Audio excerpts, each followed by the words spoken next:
Imagine intentionally absorbing a 1 million euro fine, like every single day. Right. Over 365 million euros a year, just vanishing from your national budget. It's a staggering amount of money. It really is. And all of it just to maintain a 2 billion euro steel fence at your border. Yeah, that's the reality we're looking at. So if you are sitting there listening, wondering what kind of political calculus makes that massive financial penalty seem, entirely worth it, you are in exactly the right place. Welcome to the deep dive. Thanks for having me. I'm excited to get into this. Usually when we talk about the direction the world is heading, we're presented with a relatively unified vision from Western capitals, right? Like a shared consensus about democracy, open markets, global institutions. International alliances, the whole post-war package. Exactly. But today, we are unpacking a European worldview that looks at that massive financial penalty, looks at that entire global architecture, and basically says, no, this isn't working anymore. We need to build something entirely different. And that alternative vision is exactly what we have sitting in front of us today. Right. The source material we're examining is a really comprehensive, wide-ranging interview with Viktor Orbán, who is the Prime Minister of Hungary. And we should set the stage for you here, because we are talking about a leader who has been in power for, the last 16 years? Yep, 16 years, and he's currently seeking a record 5th term in office. Wow. 5th term. So, we aren't just looking at some fringe political theory sketched out on a napkin here. No, definitely not. We are looking at a heavily tested, actively applied political philosophy, one that has been shaping a European nation and, honestly, deeply frustrating the European establishment for nearly 2 decades. It's definitely a critical text for anyone trying to understand the current geopolitical landscape. But before we really get into the weeds, we need to be very clear with you about what we're actually doing here today. Right, the disclaimer. Yes, the disclaimer, because the source text touches on highly charged, deeply controversial themes. I mean, we're going to be discussing the war in Ukraine, mass migration, the very definition of Western civilization. The role of religion in the state. Exactly. These are heavily polarizing issues that evoke incredibly strong emotional and political reactions from, pretty much everyone. Yeah, you do. So I want to explicitly state our mission here. Our goal today isn't to take a side. We're not here to validate or condemn these political stances. Our mission is to break down the text impartially. We're mapping out the architecture of this specific political philosophy so you can understand the ideological forces that are actively at play in Europe right now. Exactly. We're acting as your guides to the text, basically taking apart the engine of this worldview to see exactly how the gears turn. So let's open up the hood. Let's do it. Yeah. And to understand that engine, we really have to start with the core thesis that kicks off the entire interview. It's this massive, sweeping claim. The Prime Minister states unequivocally that the age of liberal politics is over. He just calls it completely dead. Dead paradigm, yeah. Yeah. He views it as actively being replaced by what he calls a patriotic world order. Okay, let's unpack this for a second.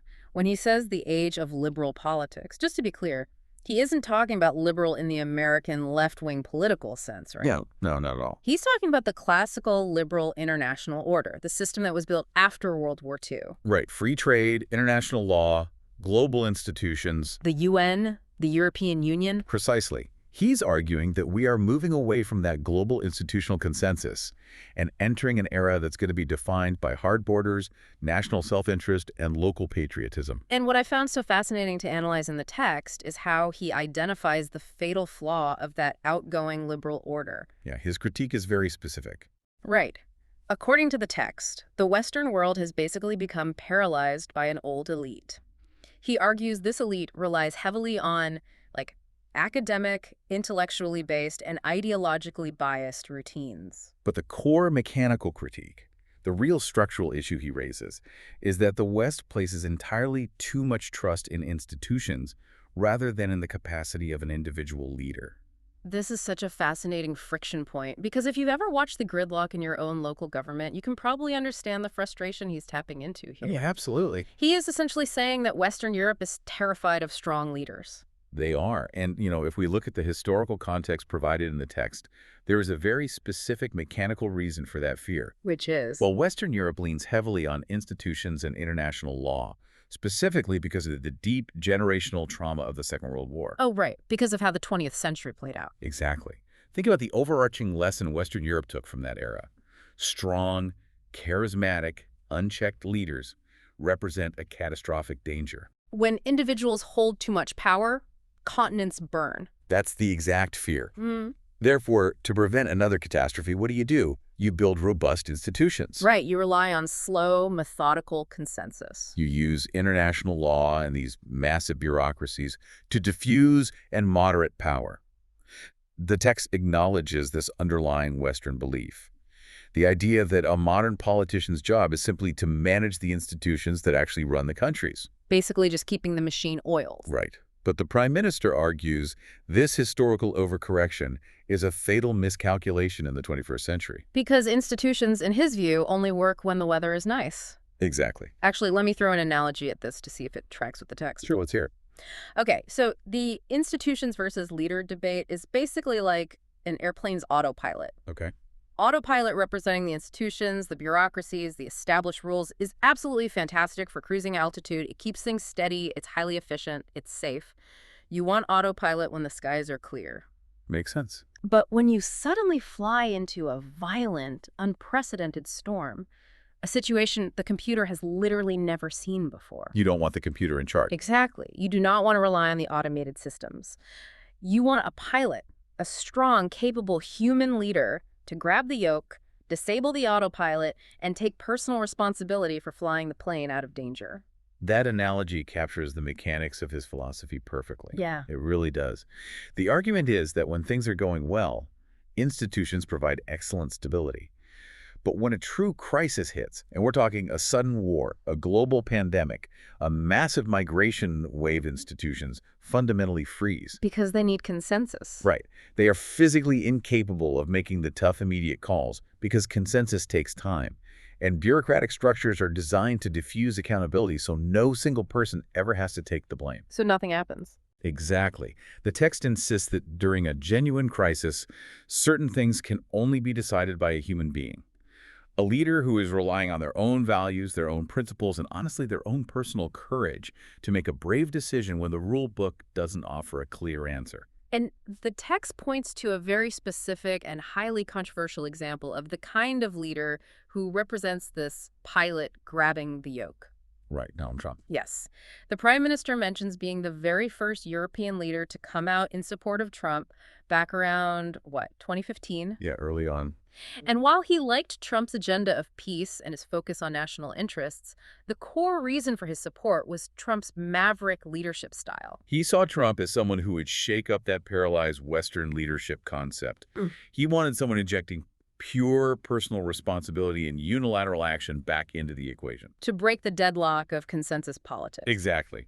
But the interviewer presses him on this in the text, pointing out a potential contradiction. Oh, this part was super interesting. Yeah. They note that this supposed peacemaker, Donald Trump, launched unilateral military strikes against Iranian targets during his presidency. Right. Now, you might expect a leader who champions Trump's strongman style to simply applaud the use of strong force. Sure, like, good job showing strength. Exactly.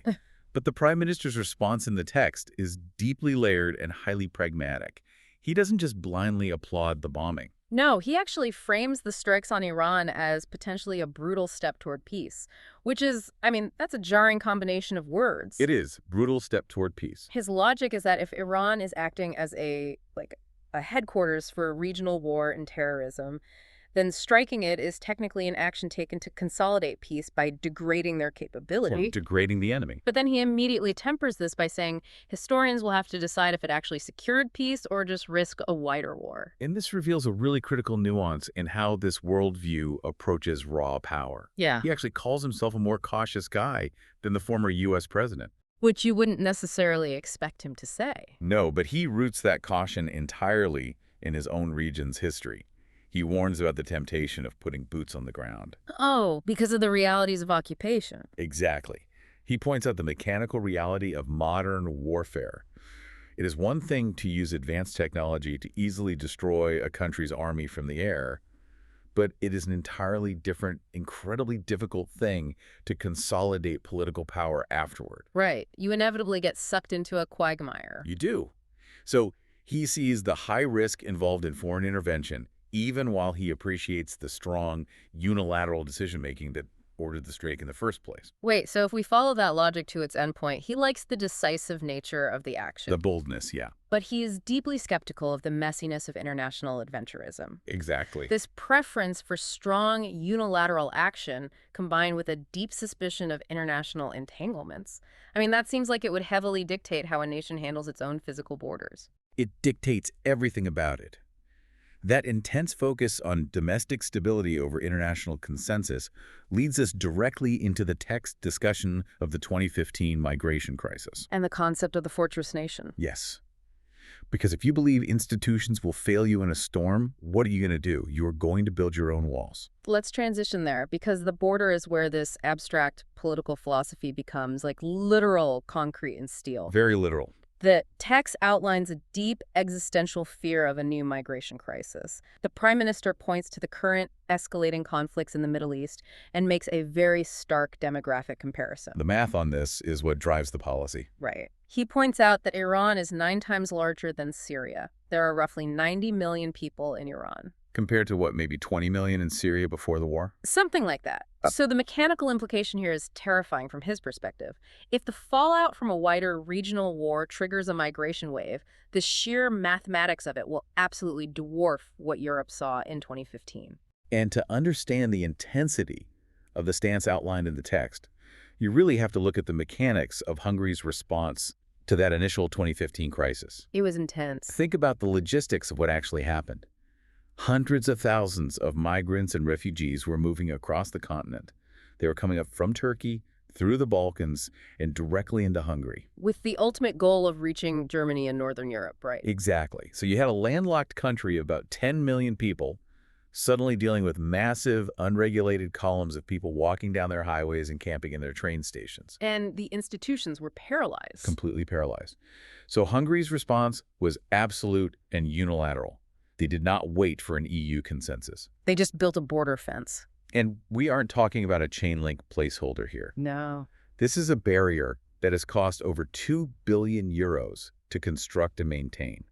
It's guarded by military forces equipped with thermal cameras and alarms. And the legal policy attached to that physical fence is incredibly black and white. There's no gray area. Right. Crossing the border without prior, documented permission from the authorities is treated as a literal crime. Not an administrative violation, a crime. A crime. And he states very proudly in the interview that the number of illegal migrants residing in Hungary today is 0. 0. Just 0. But achieving that 0 has come at a massive cost, and not just the 2 billion euros for the fence itself. It has caused fundamental friction with the European Union. And this is a crucial point of tension that we need to unpack mechanically, because it goes right to the heart of how the EU operates. Because the EU isn't just about trade. Exactly. The European Union isn't just a loose trade agreement. It is built on foundational legal principles, which include human rights obligations and shared asylum policies. So if you're in the EU, you have to follow those rules. That's the idea, because Hungary is enforcing this strict militarized border within the European Union and reportedly denying individuals the right to claim asylum at the border in a manner consistent with EU law. They are in direct legal conflict with the bloc. Yes. And the text reveals that Hungary is being sanctioned by the EU to the tune of 1 million euros every single day. We have to pause and think about that number. 1 million euros a day. It's massive. Over 300 million euros a year just extracted from their economy. But the Prime Minister views this as fundamentally absurd, doesn't he? Oh, completely. His argument is that by defending the Hungarian border, which, remember, sits on the outer edge of the Schengen zone. The passport-free travel area of Europe, right? By defending that border, he is actually defending the external border of the entire European Union. So he thinks he's doing them a favor? He argues he is keeping the rest of Europe safe. And instead of gratitude or financial support for the fence, he receives daily financial punishment. Wow. The interviewer brings up a really fascinating comparison here to try and understand the mechanics of this determination, right? Yeah. They look at the UK and Brexit. Yes, this is a great comparison in the text. Because the UK went through the agonizing political process of leaving the European Union, supposedly in large part to regain sovereign control of its borders and stop unregulated migration. That was the big promise. But then the interviewer points out that despite Brexit, tens of thousands of people are still crossing the English Channel in small boats every year. Right. So you have a scenario where the UK is completely outside the EU, legally unconstrained by Brussels, yet failing to secure its borders. Meanwhile, Hungary is inside the EU, legally bound by its treaties, taking daily financial fines, but maintaining absolute physical control. And when the interviewer asks what the secret to this paradox is, the Prime Minister just gives a one-word answer: determination. But I mean, determination isn't a policy, it's a human trait. Which brings us right back to the leadership philosophy we just discussed at the beginning. Oh, the pilot versus autopilot thing? Exactly. He is arguing that institutions and legal frameworks don't secure borders. Willpower does. A human leader does. He argues you can't be half tough on a border. No.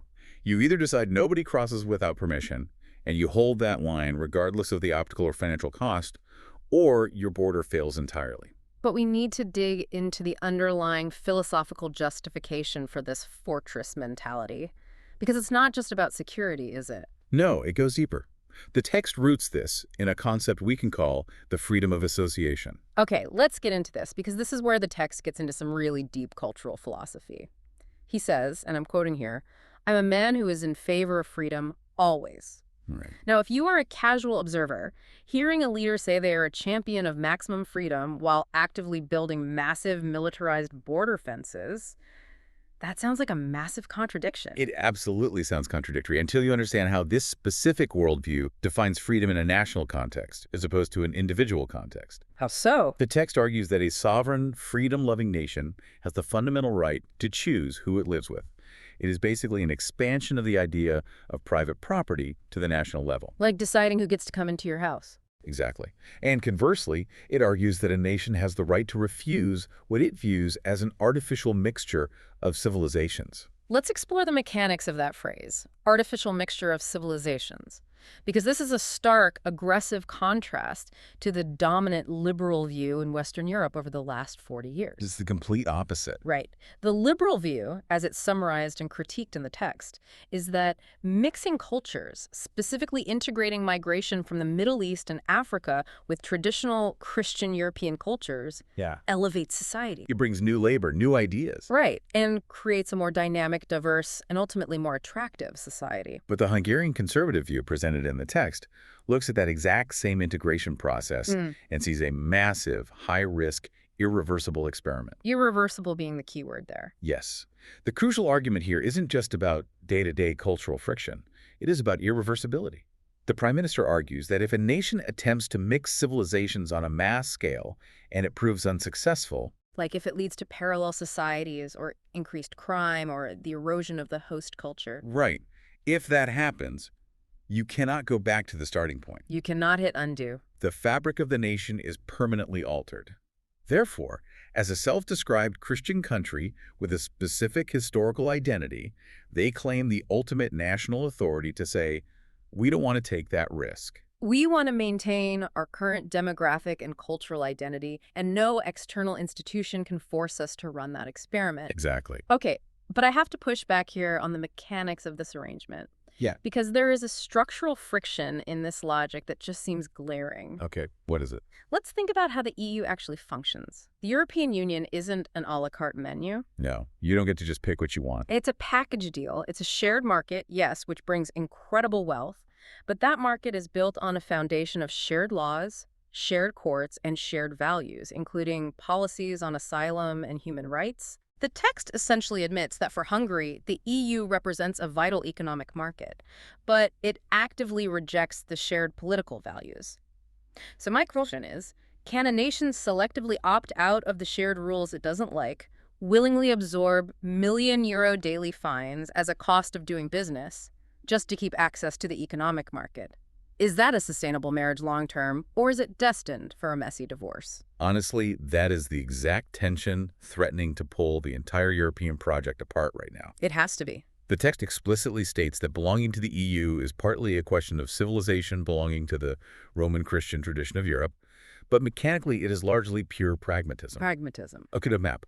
Hungary is a landlocked nation of about 10 million people. They have no major raw energy sources of their own, no ocean ports. So they're physically trapped. They desperately need a massive, frictionless market to survive economically. So they are attempting this highly precarious, unprecedented balancing act. It sounds exhausting. It is. They are fiercely rejecting the political, cultural, and migration directives of the EE bloc while desperately clinging to its economic engine. So they're placing a bet. A massive geopolitical bet. They are betting that the EU's desire to maintain an unbroken internal market and the presence of Western manufacturing plants inside Hungary will ultimately outweigh Brussels' desire to enforce ideological and legal conformity. It is a massive, high-stakes gamble. And, this fierce, uncompromising defense of one's own borders, this obsession with national sovereignty and the right to completely control your own destiny, it creates a really fascinating paradox when we shift our focus slightly. How so? Because the exact same political philosophy looks incredibly different when we look at how it treats the borders of neighboring countries. Ah, yes. This strategy of treating alliances as purely transactional leads us directly into how this worldview addresses the war in Ukraine. This is perhaps where the text's emphasis on pure, unsentimental pragmatism is most jarring to the modern Western consensus. It really is. Because in the West, the war in Ukraine is largely framed as an existential battle between democracy and authoritarianism. It's viewed as a fight where the entire free world has a moral obligation to intervene. Right. But the Prime Minister states bluntly in the text that the conflict in Ukraine is not our war. He refuses that framing entirely. He frames it instead as a regional brother war between two Slavic nations, Russia and Ukraine. And the interviewer really pushes him on the moral dimension of this stance in the text. Right, because they ask the questions that are echoing across all the Western capitals. Isn't Putin the clear aggressor here? Aren't documented war crimes being committed? Right. Doesn't a sovereign European nation have a moral duty to support the victim of an unprovoked invasion? And the response in the text is a flat, uncompromising no. It is a striking refusal to engage in moral diplomacy. Completely. He acknowledges that, strictly from the mechanical perspective of international law, Russia's invasion is an illegal act of aggression. So he's not denying the reality of the invasion. He doesn't dispute the technical illegality, no. But he entirely rejects the moral framing that demands Hungarian military or economic sacrifice to fix it. So what do they do then? The text draws a very sharp, deliberate line between humanitarian aid and military support. The Prime Minister points out that Hungary allowed over 1 million Ukrainian refugees to cross their border. Okay. They provided shelter, food. They even set up Ukrainian language schools. They view that as fulfilling their moral duty as a neighboring Christian community. But when it comes to weapons? They absolutely, fundamentally refuse to send a single weapon. They won't even allow weapons to transit through their territory. And they refuse to sever their vital economic and energy ties with Russia. And this hardline stance has led to major, very public friction with Ukrainian President Volodymyr Zelensky. Oh, definitely. The text actually outlines 4 specific mechanical points of conflict between the two leaders. Let's break those down. Okay, first, Zelensky's intense demand that Hungary stop buying cheap Russian oil. He even went so far as to previously threaten to cut off the Druzhba pipeline that physically delivers that oil through Ukraine to Hungary. Which would crush their economy. Exactly. Second, the constant demands for more European Union money to be sent to Kyiv to prop up the Ukrainian state. Third point. Third, the massive push for Ukraine to officially join the European Union. The text firmly opposes this, suggesting only a strategic partnership instead, basically fearing a massive drain on EU agricultural funds if Ukraine joins. Yeah, Ukraine's agricultural sector is huge. And fourth, as we just discussed, the relentless demand that Europe accept this war as a shared moral crusade. Now, to understand why the text rejects Ukraine's position so thoroughly, we really have to synthesize the geopolitical argument the Prime Minister is making. It's an argument that places a heavy, almost dominant amount of blame on the West for the outbreak of the war, doesn't it? It does. He argues that for 2 decades following the collapse of the Soviet Union, Ukraine's political and geographical status was effectively a buffer zone between Russia and the West. Meaning it wasn't fully in either camp. Exactly. And the violent disruption, according to this worldview, happened when the West arrogantly decided to change that status quo by trying to pull Ukraine fully into the Western sphere, specifically into NATO and the EU. He specifically points to the 2008 NATO summit in Bucharest, which is a really crucial historical moment to understand. Yes, let's look at the mechanics of what happened at that summit. In 2008, NATO issued a declaration stating that Ukraine and Georgia will become members of NATO. Just flat out said it. The text argues that the Russians made it very clear repeatedly that NATO expanding right up to their most vulnerable border by absorbing Ukraine was an absolute red line. They viewed it as an unacceptable existential security threat that would eventually lead to war. And the West, according to the Prime Minister, simply neglected that point. They thought Russia was too weak to do anything about it. Right. So by ignoring Russian security demands and pushing for expansion, he argues the West fundamentally changed the fragile security architecture of Europe without securing a diplomatic agreement. And the Russians, acting exactly as they warned they would, responded with brutal military force. He actually relates this directly to Hungary's own history, which adds a fascinating layer of lived experience to his argument. Right, because Hungary used to be in a similar spot. Exactly. He notes that after the fall of communism, when Soviet troops left, Hungary itself was not immediately a member of NATO. For 9 years, from 1990 to 1999, Hungary was effectively a buffer state. Sitting in that geopolitical no man's land. Exactly, right between a reunifying Germany and a collapsing Russian sphere. He says in the text, "It's not good, so I know what it is." He personally understands the vulnerability of being a buffer zone. But his conclusion from that experience isn't idealistic, it's brutally realist. Yeah, he argues that you just have to accept the reality of raw power dynamics. Right. He says the Russians eventually rebuilt their military and became too strong to ignore.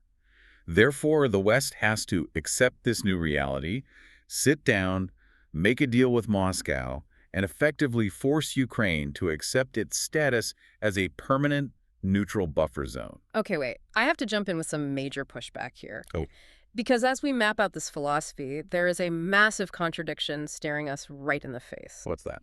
Throughout the entire first half of this text, this worldview passionately champions the idea of the sovereign nation-state. Yes, it does. The Prime Minister describes himself as a fierce freedom lover. Yeah. He argues relentlessly that Hungary has the ultimate inviolable right to decide its own destiny, its own borders, its own culture, completely free from the dictates of bureaucrats in Brussels or pressure from Washington. Right, maximum sovereignty. Yet when it comes to Ukraine, he is simultaneously advocating that a neighboring sovereign nation must accept being relegated to a buffer zone against the democratic will of its own people, simply to appease the security paranoia of a larger imperial power next door. It is a striking contrast.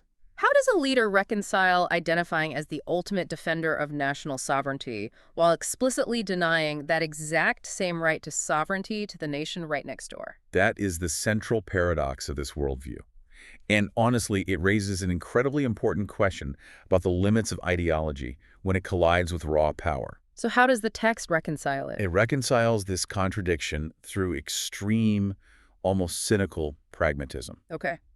In this worldview, sovereignty isn't a universal moral right that is magically granted to everyone by the UN Charter. It's not a given. No, sovereignty is a luxury. It is a status that you have to be strong enough to defend militarily or clever enough to negotiate geopolitically. Oh, wow. Yeah. Hungary believes it has brilliantly secured its own sovereignty by sheltering under the massive military umbrella of NATO and the economic umbrella of the EU. They got inside the fortress before the doors closed. But Ukraine didn't. Ukraine failed to do so before Russia grew strong enough to violently veto the move. Therefore, forcing Ukraine to accept buffer status isn't seen as a moral failure or a betrayal of conservative principles. What is it seen as? It's seen as acknowledging geopolitical gravity. It is the physics of power. It prioritizes the survival, energy security, and physical safety of Hungary above any theoretical academic commitment to international rules or a neighbor's aspirations. It's a dark, almost 19th century view of global spheres of influence. It really is. It's the idea that great powers dictate the terms and small nations just have to survive the weather. It is exactly that. And this leads to his specific stance on the military future of Europe, which is highly nuanced. How so? Well, because of this view of power dynamics, he actually agrees with the Western leaders that Europe desperately needs to rearm. Wait, really? Yes, he strongly supports strengthening the military capacities of EU and NATO members, building domestic defense industries, spending heavily on defense. So he's pro-military buildup. He is. But, and this is a crucial mechanical distinction, he doesn't want to rearm in order to fight Russia over Ukraine.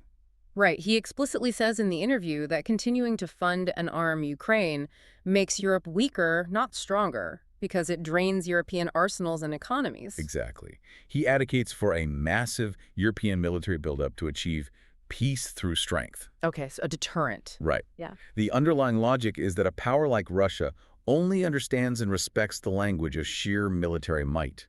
He wants Europe to be so heavily armed, so technologically advanced, and so militarily integrated that they can stand at the border and say to Putin, "You might be able to overwhelm Ukraine, but you can never, ever do the same to us." It's an inward-facing rearmament strategy. Yes. It is designed solely to secure the European bloc, to build a fortress, not to project power outward to save a non-member ally.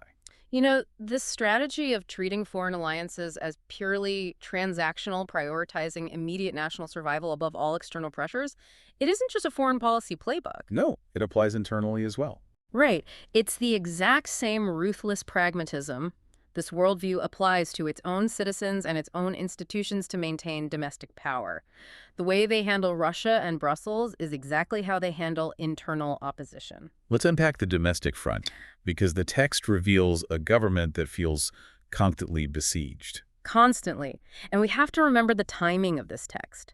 The interview takes place just weeks before a major national election in Hungary. Right, so the stakes are incredibly high. Exactly. And the text reveals a government that views itself as fighting a multi-front war, not just against domestic opposition parties, but against the entire Western liberal establishment, which it believes is actively trying to unseat them. So when the interviewer brings up widespread allegations of government corruption and massive procurement scandals involving EU funds, the prime minister essentially brushes them off. yeah, he doesn't go point by point denying every single one. He frames them mechanically as standard political propaganda. Right. He claims that these allegations are simply the inevitable noise you face after 16 years in power, arguing that corruption in Hungary is no worse than in standard Western European countries like France or Germany. But the much more significant structural battleground discussed in the text is the media landscape. This part is wild. The text acknowledges a dramatic, deliberately engineered shift in media ownership since this government first came to power in 2010.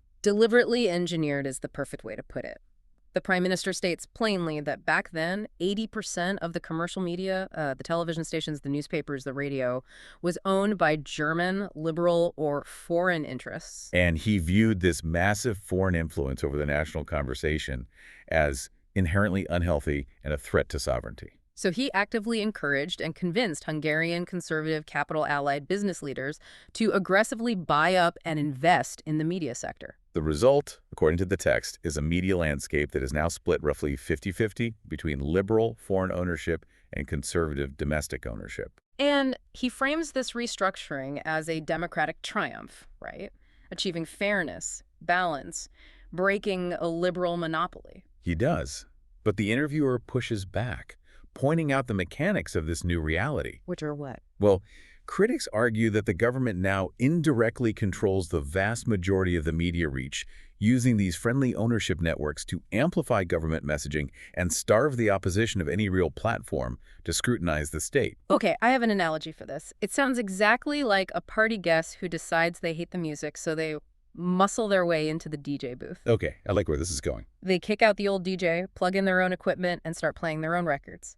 When people on the dance floor complain about the sudden shift, the new DJ points to the crates of records and says, "Hey, I'm just balancing out the playlist. Before it was 80% techno, now it's 50% techno and 50% country. It's perfectly fair." Right. But the opposition looks at the mechanics of the room and realizes the new DJ hasn't just changed the playlist, they've actually rewired the entire sound system. Of speakers. Yes. The 50-50 split might be technically true on paper in terms of ownership, but the country tracks are routed to the massive stadium-sized main speakers pointed right at the dance floor, while the techno tracks are only playing softly out of a broken speaker in the bathroom. Wow. So the volume and reach of the messaging are heavily structurally skewed in favor of the incumbent power. That perfectly illustrates the structural critique leveled against the government. It uses the democratic language of balance and pluralism to justify a massive consolidation of narrative power. And this intense sense of an uneven playing field, of being under siege, extends directly to how the text addresses the concept of foreign interference in domestic politics. Oh, the foreign interference section is fascinating. When asked about reports from intelligence agencies of Russian disinformation campaigns operating inside Hungary, supposedly designed to help keep his government in power because of his friendly stance toward Moscow, the prime minister largely dismisses it. Right. He calls Russian disinformation a constant danger and a modern phenomenon that small countries just have to live with. He treats it as background noise. He really does. But he does not have that same relaxed philosophical attitude when it comes to interference from the West, specifically from the European Union. Not at all. He points a direct accusatory finger at Brussels, claiming that the EU has an official, funded policy of financially supporting pro-European opposition NGOs, civil society groups, and independent media inside Hungary. He views this European funding not as supporting democracy, but as direct, unacceptable foreign interference designed to artificially prop up his political opponents and ultimately topple his sovereign government. So if you step back and look at the whole picture, we have this walled-off nation. They are physically rejecting the EU's migration policies with a steel fence. They are battling the EU's courts over the rule of law. They are undermining the EU's foreign policy on Ukraine. And they are fighting the EU's funding of domestic NGOs. Which begs the incredibly obvious question that the interviewer asks.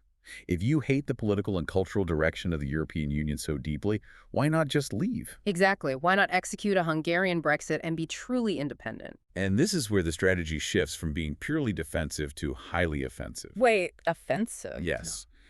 The stated goal in the text is absolutely not to leave the EU. The Prime Minister realizes the economic suicide that would entail. Instead, the strategy is to stay inside the tent and occupy Brussels. Occupy Brussels? Yes. The Prime Minister speaks openly about building a pan-European movement, a massive coalition of right-wing patriots across France, Italy, Spain, and elsewhere that can actually win a mathematical majority in the European Parliament. So they want to take it over. The goal is to turn the political tide of the entire continent from within.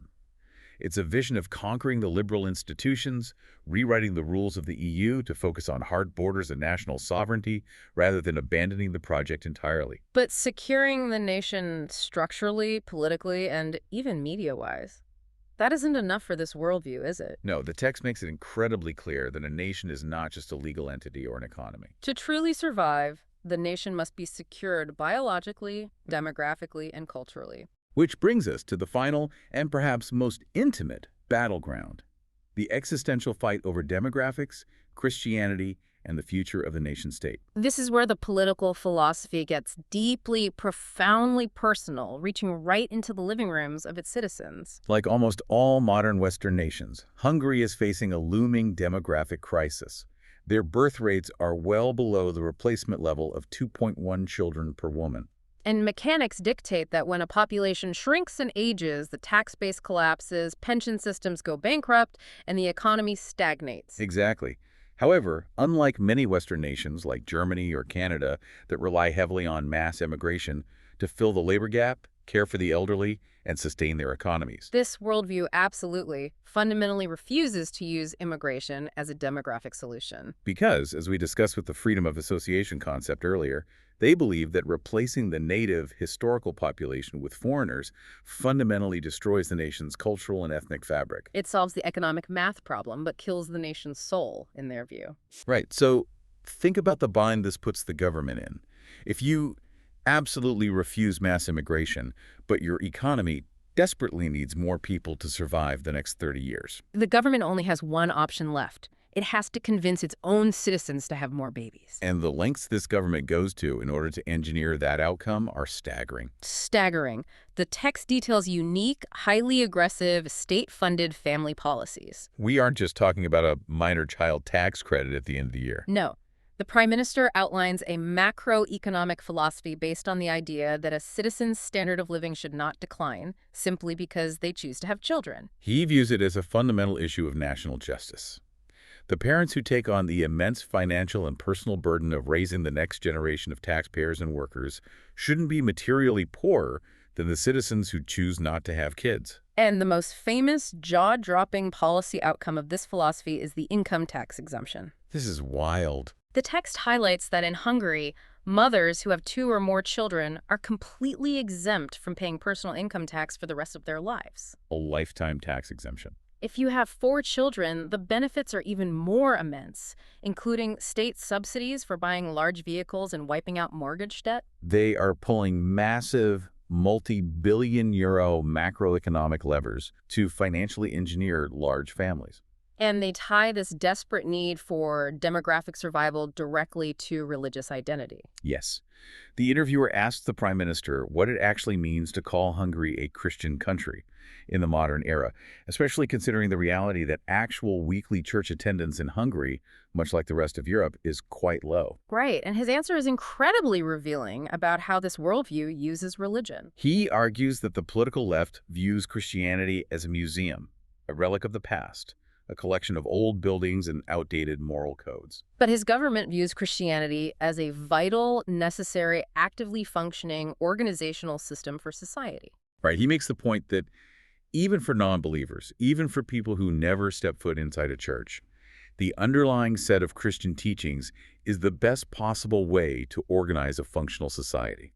It provides a shared, unquestioned baseline for knowing what is good and what is bad, what the role of the family is, and what the duty to the community entails. If we look closely at the text, we see a complete intentional merging of church and state identity. The Prime Minister, who notes he is personally Protestant, explains that in Hungary, the concept of national survival and Christian heritage are seen as the exact same fabric. You cannot separate them. He even cites Catholic teaching that God created not just individuals with souls, but nations with destinies. This fundamentally links the concept of freedom to national identity rather than pure, atomized individualism. In this worldview, you are truly free because you belong to a strong, culturally homogenous, secure Christian nation, not because you are an isolated individual with a list of personal rights. Before we wrap up, I have to point out a fascinating, almost dizzying tension here in the text. Okay, lay it out. The interviewer asks if it is really the government's business to be so deeply involved in birth rates, family planning, and traditional values. Fair question. And the Prime Minister agrees that citizens are highly sensitive to state overreach. He says, "My castle is my house," acknowledging the deeply held conservative belief that the government shouldn't aggressively interfere in private lives or dictate morality. Okay. But at the exact same time he is preaching this privacy, the government is using massive, sweeping, multi-billion euro economic levers to directly, aggressively influence the most intimate, private decision a person or a couple can ever make, how many children they bring into the world. It is a profound paradox. Reaching maximum personal privacy and freedom from the state while simultaneously using the full financial weight of the state to engineer the demographic and biological future of the nation from the top down. It is the ultimate purest expression of the patriotic world order he describes at the very beginning of the interview. It really is. The state will protect the external borders with military force. It will battle international institutions to secure its legal sovereignty. And it will radically restructure the domestic economy and media to ensure that the specific historical, ethnic, and cultural fabric of the nation continues into the next century. Even his listed regrets at the end of the text reflect this overarching mission of survival. Right. He regrets not moving fast enough on building nuclear energy plants, which is fundamentally about securing total energy sovereignty and independence from foreign markets. And he regrets the personal cost of a lifetime in politics on his family time, which reinforces the primacy of the traditional family unit over everything else. So to summarize the grand architecture of the worldview we've explored today, it envisions a deeply pragmatic, fiercely walled-off nation-state. It prioritizes historical continuity, biological and demographic self-reliance, and strong, almost maverick personal leadership over international institutional consensus. It views the post-WWII liberal order as a failed, paralyzing experiment and seeks to actively replace it with a coalition of like-minded patriots determined to secure their own borders and their own cultures. Even if it means directly clashing with the very international alliances that ostensibly protect them. It is a comprehensive blueprint for national survival that accepts diplomatic isolation, constant friction, and massive international financial censure as an entirely acceptable price to pay for cultural preservation. But I want to leave you with a final thought to mull over, something that builds on the demographic discussion we just had but stretches beyond the immediate text. Let's hear it. We've seen the massive, unprecedented financial incentives this government is using to encourage higher birth rates, lifetime tax exemptions, massive housing subsidies, debt forgiveness. Huge levers. But despite all of this immense state effort, the birth rate is still stubbornly below replacement level. So if these massive financial incentives ultimately fail to reverse the declining birth rate over the long term, what happens to the entire concept of the patriotic world order? That is a million-dollar question. If isolation, closed borders, and native birth rates simply cannot mathematically sustain a modern economy and a welfare state, will these nations be forced to completely redefine what a patriot looks like? Will they eventually have to divorce the idea of national identity from historical and ethnic lineage entirely, simply to survive the demographic realities of the 21st century? It is the existential question lurking beneath every single policy, every fence, and every speech we've discussed today. Thank you for joining us on this complex journey through the architecture of modern European populism. We invite you to keep questioning the forces shaping our world, keep examining the mechanics and foundations of these arguments, and we'll see you next time as we dive into the next stack of sources.